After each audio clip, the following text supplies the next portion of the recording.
If you have ever asked this out loud and never got a satisfying answer, this one is for you. You might look up and see a fluffy white cloud, but did you know a single cumulus cloud can weigh over 1 million pounds? That's the weight of several blue whales hanging right over your head. In this video, we're going to break down the physics of why that weight doesn't come crashing down and how you can use this knowledge to predict the weather in your own backyard. Alright, let's start with the real-world problem.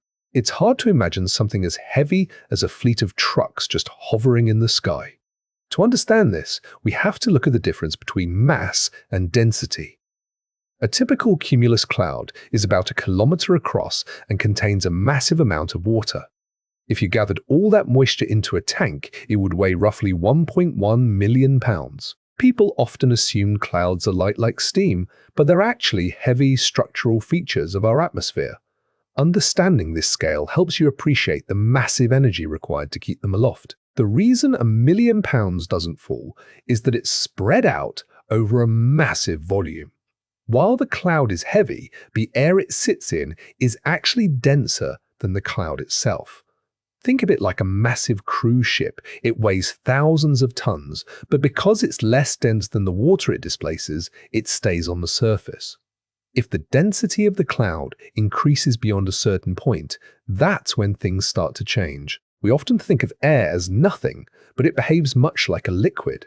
In the atmosphere, heavier, denser air sinks to the bottom, while warmer, lighter air rises.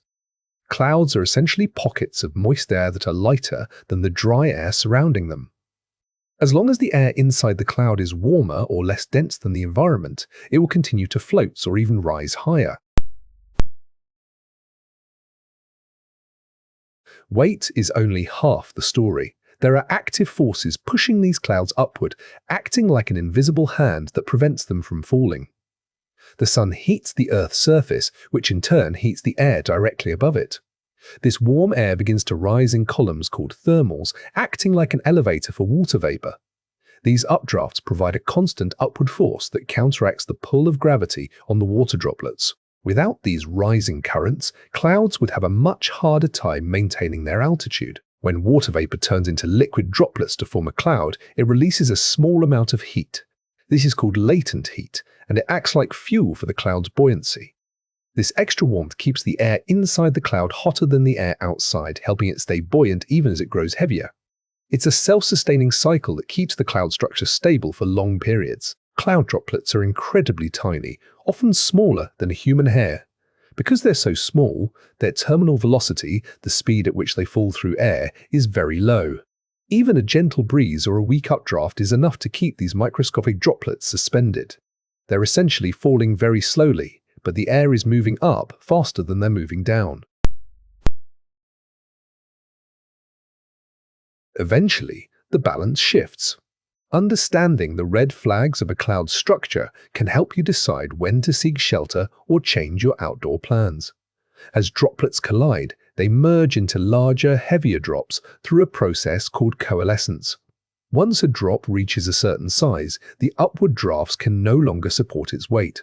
This is the tipping point where the cloud effectively begins to fail at floating. If you see a cloud's base getting lower and darker, it's a sign that the water density is increasing rapidly. Watch out for clouds that grow tall rather than wide. These are known as cumulonimbus clouds. Rapid vertical growth indicates very strong updrafts, which can hold massive amounts of water and ice. While these clouds are technically floating higher, they're accumulating incredible potential energy. When the updrafts eventually weaken, the resulting downpour can be sudden and dangerous. The color of a cloud tells you a lot about its internal density and weight. White clouds are thin enough for sunlight to scatter through them easily. Dark gray or black clouds are so thick with heavy water droplets that they block the sunlight entirely. When you see a cloud turn deep gray, it's a practical sign that the floating phase is nearing its end and rain is imminent. The environment surrounding the cloud is just as important as the cloud itself. This is how pros determine if the weather will stay clear or turn messy. Sometimes clouds hit a layer of warm air high in the sky that acts like a lid, preventing them from rising further. This creates flat-topped clouds that look like anvils. This cap is a sign of atmospheric stability, meaning the clouds are likely to stay floating peacefully. If a cloud breaks through this cap, it usually means a severe weather event is starting. Clouds are constantly in a state of flux, evaporating at the edges and condensing in the center. If the surrounding air is very dry, the cloud will lose mass and disappear before it ever gets heavy enough to fall. This is why you see clouds shredding on windy, dry days.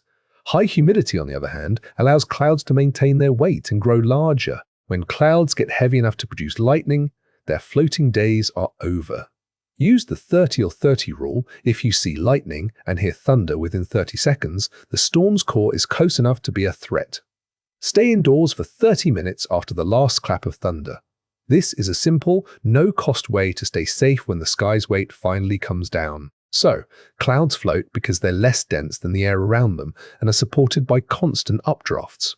The big idea is to watch for changes in color and vertical growth to understand when that weight is about to shift. By paying attention to these visual cues, you can make better decisions about your outdoor activities. If this helped you understand the sky a bit better, like and subscribe for more practical guides. Next time you look up, remember you're looking at millions of pounds held up by physics. See you in the next one.